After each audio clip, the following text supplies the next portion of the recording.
Hello, my name is Rob McAfee and I'm with SaniServ. Today here we're going to talk a little bit about Italian ice. What I'm going to do here for you first is I'm going to take a draw on the machine so you can kind of see the texture of what your product may look like. Now if it's too thin or too stiff, all you have to do is let us know. We got the machine set for the consistency. It's just a simple twist of the knob and we're done. Just a simple adjustment. So what I'm going to do right now is I'm going to make a draw on it. And you will see it's going to be a very nice, very stiff product. That's kind of your Italian ice right there. I'm going to dig into it with my spoon here. You can see it's very nice, very fluffy, very little resistance in that product. It's what we're kind of shooting for when we think Italian ice.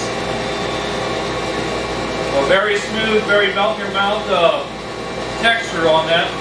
Got a very limited fill in there too as well. What we're going to talk about next, we're going to talk about how we mix this particular product to give you an idea of what we did compared to what you gave us. So we're going to talk a little bit about how we made this product. Okay, I got my bucket here.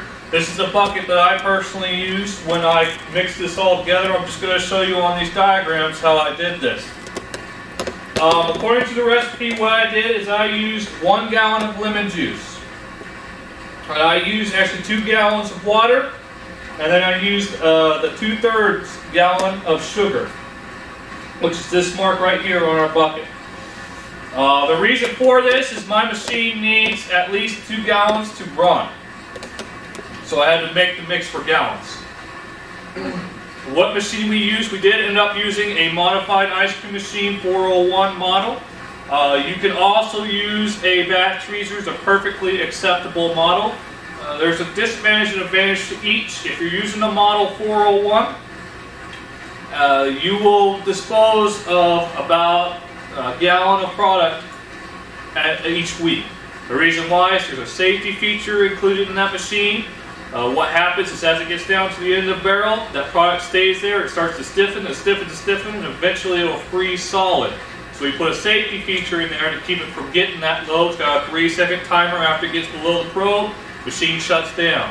The batch freezer, that's not going to be an issue. It does 5 gallons a batch. Problem with the batch freezer is it's not designed to hold products such as this machine. This machine here has been running for about 5 hours now with the product inside. The batch freezer right there is not designed to hold that product. As soon as you dispense the 5 gallons, you need to find a freezer or some type of cooling device to keep it cold. My concern with the batch freezer is that it will not keep the same consistency that you are looking for. I believe that is the main part in your whole cell. So this is the consistency we're looking at. Like I said, I can make it stiffer, I can make it more runny if you'd like. That's a real simple adjustment, but I think we're on the right track here. Appreciate your feedback.